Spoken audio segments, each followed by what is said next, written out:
NTV Sebo, it's Saturday for Ugandans here. We were live on NTV and BBS.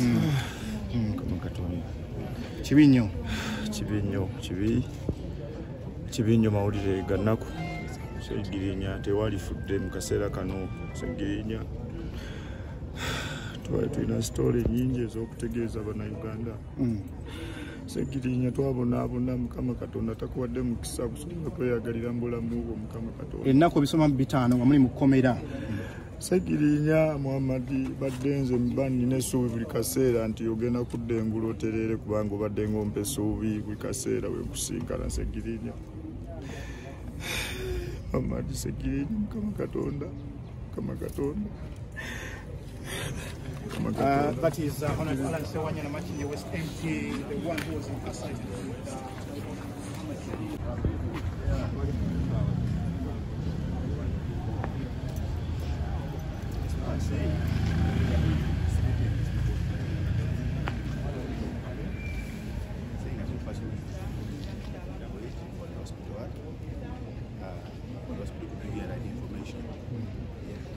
Okay, that is the security officer here at SWAT, from SWAT Security here at Ruaga Hospital, is saying that those hospital administrators are saying that we hold on for now because they know they want first manage the situation, of course first console the family members as well as find a way of managing. Of course they have to let the public know first because the Parliament of Uganda first, because they know that such communication has to go through the Parliament of Uganda, and this is what is happening here. The administrators of Ruaga Hospital are asking the media.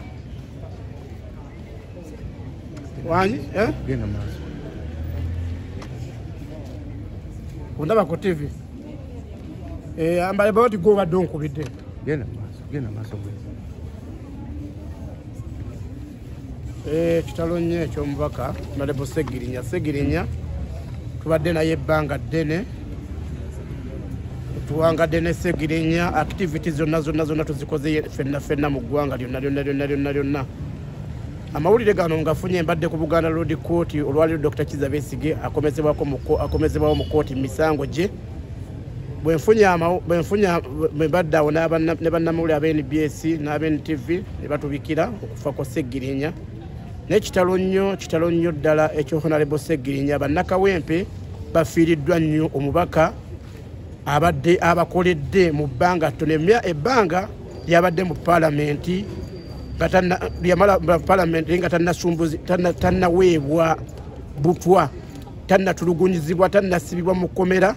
Honorable Segirinya yakolera nnyo abantu b'e Kawempe, so kitalo nnyo ddala ekyokubeera nti Honorable Segirinya Omukama Katonda amujjuludde. Segirinya nze mumanyi era nze mbadde naye era nze mmanyi ebyaffe bya Honorable Segirinya. Mwatulabako nga tusoma edduwa y'omunnyo solotidduwa, mwatulabako nga tusoma edduwa y'akambala ne Honorable Segirinya. Tutambudde nnyo tobyenno gya Segirinya ebbanga liyanjawukanako ettono nnyo lyagenda mu NUP ne mugamba nze sikkiriziganya nayo, naye nga nze nabeera naye ebbanga ddene Honorable Segirinya.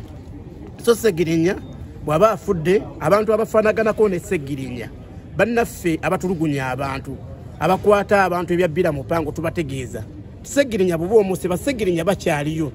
Segirinya alese abaana alese omukulu alese kyakoledde ebbanga ettono emyezi emitono ebbanga ettono nnyo lyamaze mu Parliament ya Uganda. Segirinya abadde agiweereza bulungi nnyo, abantu b'ekitundu kye babadde bamwenyumirizaamu, abadde abagasa nnyo, abadde musajja mulwanyi muna struggle. Segirinya adde agenze struggle tekoze eki tevuddewe ya Uganda. So njagala okubategeeza bannayuganda tufiiriddwa nnyo mpaka Parliament bagambye gyento byene Segirinya byonna okuviira ddala nga awasa obanga afuna omukyala waasooka mu famire y'Abakirimi ebutambala ab'ebutambala ebukundugulu. Segirinya twali naye ne tulwangadde nnyo ne Segirinya ebbanga ddene nnyo nga ye yatandikira mu kuba masimu nga ffe tukola tugenda ku radio ne TV station nga twogera munnaffe n'akuba oluggi n'afuka omubaka Parliament. Tusaba Omukama Katonda asonyiwe Segirinya era amusaasire amusonyiwe ebyamusobako ng'omutonde amuwe n'ekyomulemere ne tubagamba struggle erina okugenda mu maaso yadde Segirinya akoze eki agenze kuba Segirinya abadde mulwanyi. abalwanyi mu fenna mu Uganda tufiiriddwa nnyo yadde yabadde alwanda kuwingi ndala nga nange ndi kuwingi ndala ne Segirinya tavuddeewo kubeera nti mukwano gwange. So twagala okubategeeza bannayuganda bonna kitalo nnyo ekyo Honorable Segirinya Omukama Katonda amusaasire era amusonyiwe. Assalamu alaikum. Wa alaikum salaam wa rahmatullahi. Inna lillahi wa inna ilaihi raji'un. Erinnya lyange Sheikh Katende Issa omwogezi wa PFF mu Lubaga ate awangadde nnyo n'omubaka Honorable Segirinya. Bannakawempe North we baavaayo ne balonda Honorable Segirinya n'amanyira ddala nti bafunye omubaka omubaka akwatagana n'embeera y'abantu. Honorable Segirinya ffe twawangala naye bbanga ddene nnyo. Honorable Segirinya okuviira ddala ng'akyabeera ekyebando mwawulirako yali abadde eddoboozi ly'ekyebando paka n'asooka ne yeesimbawo ku bubaka bwa Paalamenti n'abeera nga tawangula paka wano juzi jjo ly'abalamu Honorable Segirinya bwe yafuuka omubaka wa Paalamenti owa Kawempe North. Naye Honorable Segirinya nze ntudde naye mubadde mutulaba mu dduwa y'omunnyo twali naye mu dduwa ey'omunsiko yali ya munnyo mu dduwa ya Kamulali ey'omunsiko era twali ne Honorable Segirinya. Honorable Segirinya ansadde nnyo bwe nfunye nkubiddwe encukwe mutima gwange bwe nfunye amawulire ag'okufa ko Honorable Segirinya ne ŋŋamba nti Omukama Katonda amusaasire era amusonyiwe. Inna lillahi wa inna ilaihi raji'un.